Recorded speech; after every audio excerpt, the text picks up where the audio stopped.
Good morning, everybody. We're here for CONCACAF Men's Olympic Qualifying Press Conference with Canada coach Mauro Biello. On est ici aujourd'hui pour la qualification olympique de la CONCACAF avec l'entraîneur-chef de Canada, Mauro Biello. We'll start with questions. Neil Davidson from the Canadian Press. Thank you, Richard. Thank you, Mauro, for taking the time to speak to us today. Can you give us an update on your roster? Is everybody available for tomorrow? And also, what are you expecting from Haiti? Yeah, everybody is available in terms of roster. What I'm expecting from Haiti, obviously, it's a different opponent that poses different threats, different from El Salvador. We saw the Haiti team have some roster difficulties in the first game and really didn't get a good picture of what that team really looks like. We saw them in the second half. It was a much different game. We're expecting a team now that's going to be fight that their tournament is on the line for them. So we need to match that type of intensity, but be prepared for us from a mindset perspective to be ready to play versus a team that's hungry, and for us we have to be ready to match all that. Thank you, and I believe we'll have a chance to come back around. John, followed by Michael, et puis après Gavino. Yeah, hi Mauro. Thanks for speaking to us today. Just wondering, I think you had 3 players pick up yellow cards against El Salvador, including Derek Cornelius. I'm just wondering, how, if at all, will that sort of affect your team selection tomorrow? Yeah, I mean, look, there's a lot of factors that we're looking at. Cards, you know, we need to evaluate Callum Montgomery today and see if he'll be available. So for sure, we're taking all this into consideration with also the level of fitness and fatigue of some of the players. But at the same time, the importance of this game and putting the most competitive team we can to go collect the points we need to go through. So for sure, the cards are something that we're looking at and how we're going to manage through that. We've spoken to the team about it. We have certain strategies around it, and hopefully we could execute when needed. Thank you. Michael? Hi, Mauro. The game on Friday, you've had a couple of days now to analyse the game against El Salvador.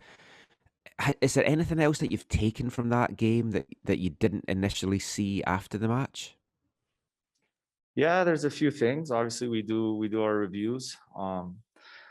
And you know, when you look at some transition moments, I felt we could have been a little bit better, a little bit more direct in some of those moments. You know, taking that extra touch when we could have exploited some gaps in transition. I think that's something we wanna improve on for sure. Getting set in our attacking organization quicker, set quicker, so the other team cannot apply their pressing tactics. So try to gain that advantage and time by setting quickly into our structures so that we could exploit them a little bit quicker. But overall, I was satisfied with what I saw for a first game for a team that has had 5 training sessions together. For us, it was a foundation and a certain standard that we laid, and now it's about improving and continuing to grow from that. Merci beaucoup. Gavino, s'il vous plaît. Oui, merci Richard. Mauro, historiquement parlant, Haïti donne toujours du fil à retordre au Canada, que ce soit chez les seniors et tout ça. As-tu une explication pour ça? Et en deuxième lieu, est-ce qu'on doit s'attendre demain à des changements dans le 11 partant? Merci. Oui, c'est toujours un match important. On sait, comme on sait au Québec, il y a beaucoup de Haïtiennes. Au Québec, ils sont très passionnés pour leur football et c'est sûr que quand ils jouent contre le Canada, c'est un match important, et même pour nous. Regarde, ils nous ont battus à la Gold Cup. Alors, je vais préparer mon groupe avec cette mentalité. Cette équipe-là va être prête pour nous battre. Et si on n'est pas prêt pour avoir cette mentalité pour affronter une équipe qui a faim, qui veut gagner, qui veut nous battre. On peut être dans difficulté. Et on sait que le match de l'autre jour, c'était pas la vraie équipe. Ils ont commencé le match avec 10 joueurs et maintenant, tous leurs joueurs sont arrivés et sont disponibles. Alors, ça pose vraiment des problèmes pour nous si on n'est pas prêt mentalement. Alors, comme j'ai dit, je connais beaucoup de Haïtiens à Montréal. Ce sont du monde qui sont passionnés, qui aiment le foot, qui vont donner tout. Et c'est ça que je m'attends de ces joueurs-là. Alors, il faut être prêt pour tout ça. Au niveau de l'alignement, c'est sûr que je dois gérer certaines choses au niveau de joueurs qui sont disponibles, qui sont fatigués. Il va y avoir quelques changements, mais la plupart des joueurs vont être disponibles pour affronter ce match. Merci, Gabino. Neil Davidson, Canadian Press. Thank you, Richard. It's been, Mauro, it's been a long time since the men have made it to the Olympics. Obviously, you want to change that. Is that history? Does that come up in talks with the team? Is it a motivating factor, or is the view that history has nothing to do with this crop of players? It's all about the history. It's all about the legacy that we leave behind, and that's been laid out to this group about what they have the opportunity to achieve here. And the Olympics, it's a once in a lifetime opportunity. It's more than an event. It's a transformative experience. And I told the group that us as a group, as a country, we have a shot at it, and it's about making history, because there was no other youth team that's ever achieved that to qualify to the Olympics. So for me, for sure, that is the objective. But we know we still have work to do. It's, we won the first game. We have two very important games, starting with the one tomorrow. And for us, it's like I said from the beginning of this tournament, we've got to continue to grow and improve. And it's those little wins that are going to allow us to move forward. Thank you. Derek Van Diest, followed by John Molinaro, and then Haiti Raphael. Derek? Mauro, just wanted to ask you about, what did you think, looking back on that opening game, what was the most impressive thing about your team's performance in that game, and what do you want to build on heading to face Haiti? Yeah, there was a lot of things that I highlighted to the group. And when you look at the mindset, I think we got that right. We were willing to suffer because we knew we were going to suffer in that game. And when you look at a player as an example who scored 2 goals, and in the 90th minute, he's ready to run 60 yards to help out his teammate and make a play, in Tajon Buchanan. When you look at that and what that means for other players and how that sends a message, but obviously, I think the group as a whole, we defended well. We were very compact, very organized. We knew that, the heat and all these other things that we would want to do just weren't the right moment to do them. Whether it was to press high consistently in a game like that could have hurt us. And I think we stuck to the game plan, manage our moments the right way. For sure, I was very proud of that. And then, if you look at that first goal, from beating the press from the goalkeeper and building all the way through and scoring, I think that's things that we worked on. And when you see the players execute that, for sure, as a coach, you're very proud of that in such a short period of time. Thank you very much. John Molinaro. Mauro, just curious what you made of David Norman Jr., who, played that second half, coming on for Callum as a central defender, what you made of his performance, and how is Callum? What is his status for tomorrow? I thought David did very well. I thought he came in, was very mature to step in there. It's not easy to step in a game like that. He had different responsibilities also within this group to be a center midfield option, center back option, and then to jump into that role when he got mainly reps as a center mid throughout the week. And then we had Thomas go down with a knee injury on the day before. So extremely happy with how David played. He gives us that ability, that calmness in the back, his quality with the ball, but also his vigilance to read the situation defensively. So hopefully he could bring that up. We're still looking at Callum today to see how he gets through today. If it is, if he cannot go, obviously, David, knowing that we were in a little bit of a shortage at that position, David will have to step in again. Merci, thank you. Haiti? Merci Richard. Bonjour Mauro. Je voulais juste savoir, après avoir vu les premiers matchs de toutes les équipes maintenant dans ce tournoi olympique, est-ce que vous êtes confiant de la possibilité de voir le Canada non seulement avancer au prochain tour, mais aussi remporter une possible demi-finale? On sait qu'on est encore au début du tournoi, mais est-ce qu'il y a un peu plus de confiance maintenant après avoir vu toutes ces équipes-là? Je pense que la confiance, c'était plus de voir comment mon équipe va réagir, parce que c'est le premier match que j'ai eu avec cette équipe et honnêtement, je ne savais pas exactement comment mon équipe allait réagir dans ce match. Et puis, j'étais content de ça. Et normalement, quand tu regardes un tournoi, le premier match, beaucoup des équipes, il y a cette nervosité. Ça te donne des fois pas la vérité de certaines équipes. Je pense que maintenant, le deuxième match, peut-être ça peut nous donner un peu plus de clarité dans comment quelques équipes ils vont jouer et comment certains joueurs peuvent transformer leur équipe. Alors, c'est sûr que je trouve que c'est très égal.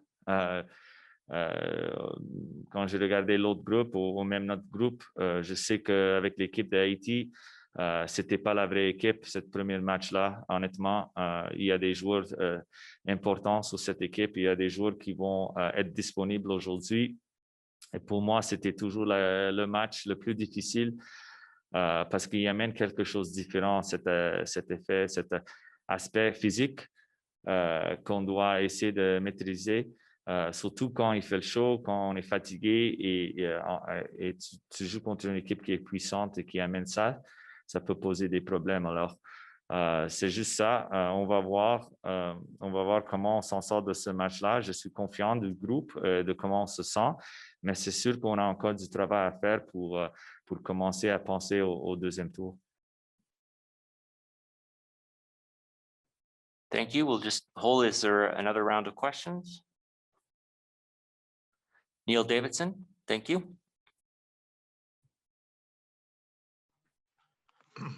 Thank you. Mauro, what are your other options at center back after David Norman?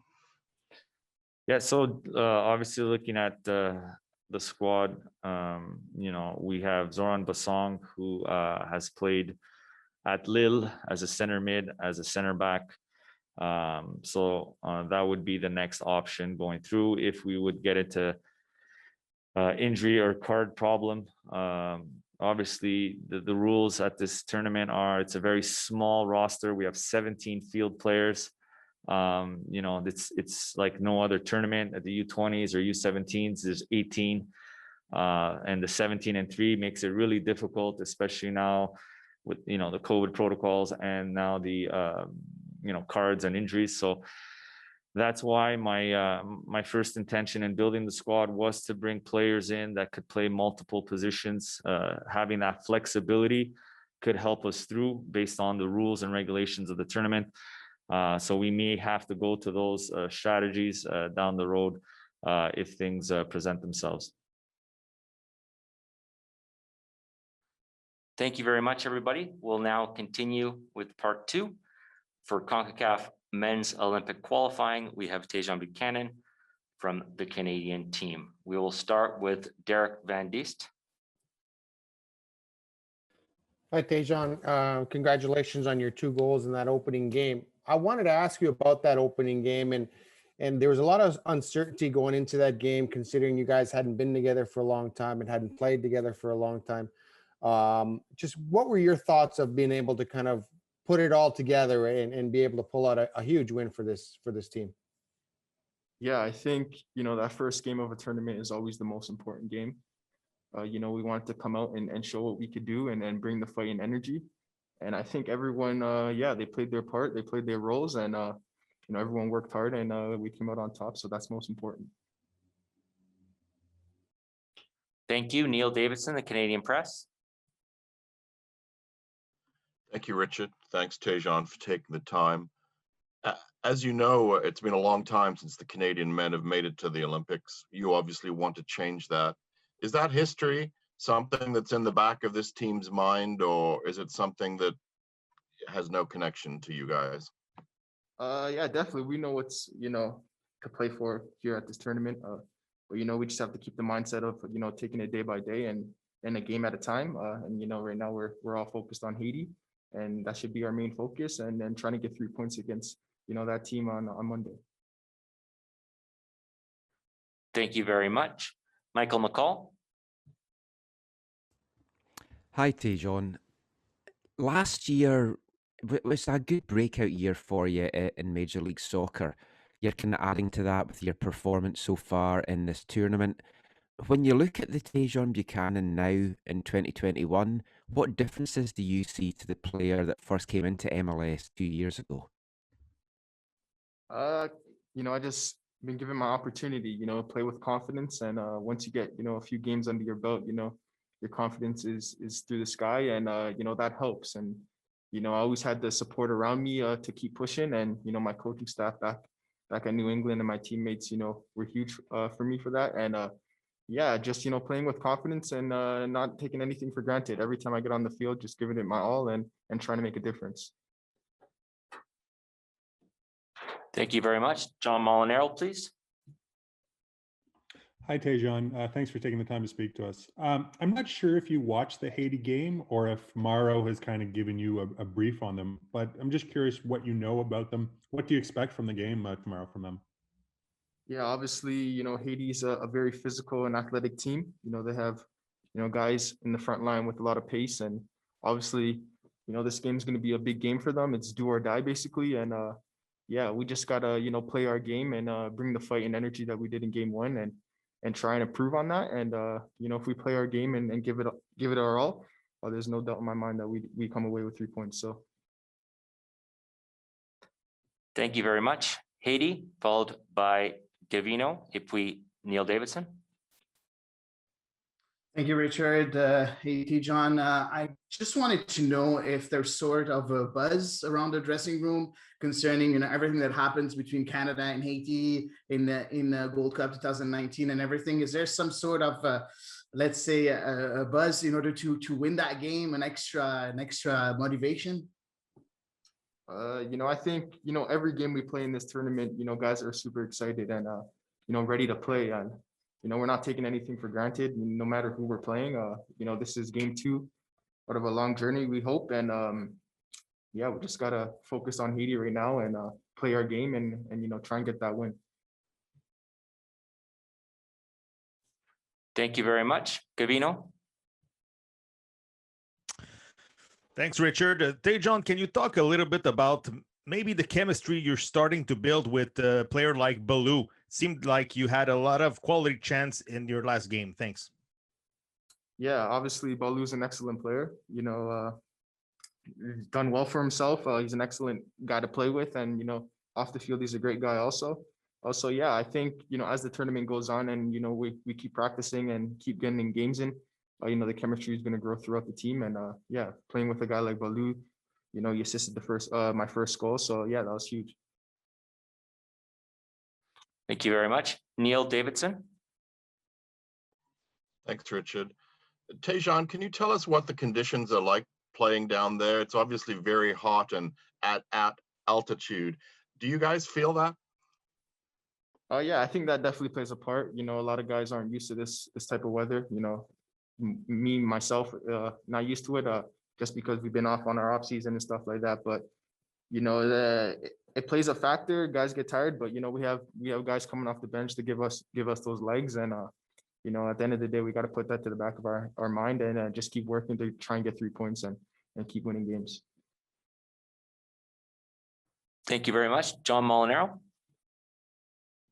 Yeah, hi, Tajon. On the second goal, it looked like you were sort of down on the ground before getting the pass back. And unfortunately, on the TV coverage, we didn't quite see what happened. Maybe if you could just tell us what did happen. Were you fouled off the ball? Were you having a problem with your boot? What was going on there? Yeah, no. I was fouled off the ball. So, yeah, that's how that situation came upon.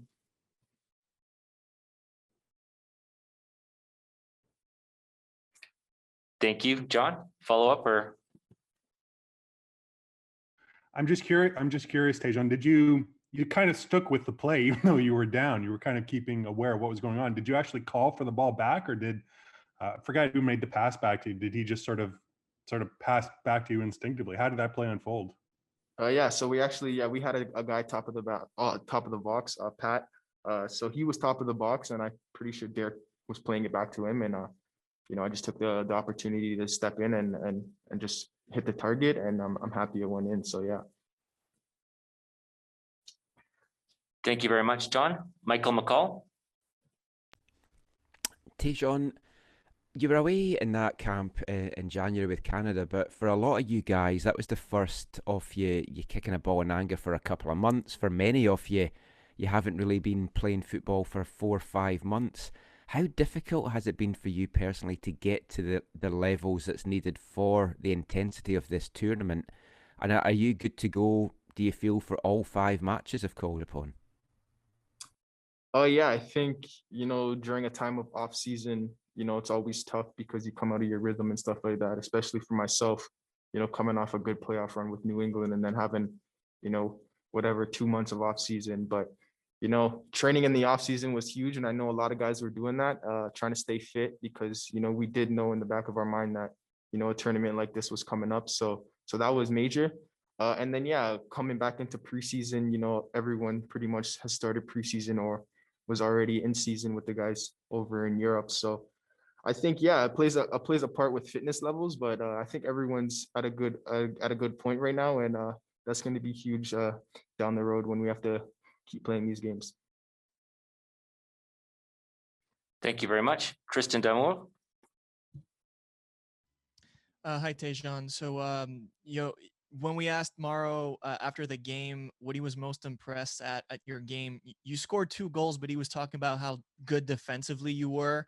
I was wondering, how important is that for you to be as effective as you can be on both sides of the ball? And if that's something you kind of picked up a bit learning from Bruce Arena, who came in New England? Yeah, I think, you know, soccer, you definitely got to play both sides of the ball. You know, as an attacking player, you don't just attack, you have to defend also. It's a whole collective unit. And, you know, the defensive press and stuff like that always starts with the front guys, and they set the tone. And yeah, you know, we were up 2-0 against El Salvador, and, you know, we just had in our mind that if we didn't give up any goals, we were going to win that game, obviously. So that's the mindset we all had. And yeah, I just always play both sides of the ball, and that's part of my game. Thank you. We'll just have one more call for any last questions, a second go round.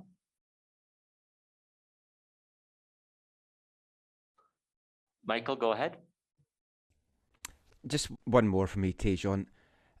Coming into this tournament, there was a lot of talk about you and your future, and apparently a number of scouts watching this tournament and a number of players in the tournament, including yourself. How do you manage to put all those behind you and just concentrate on the game?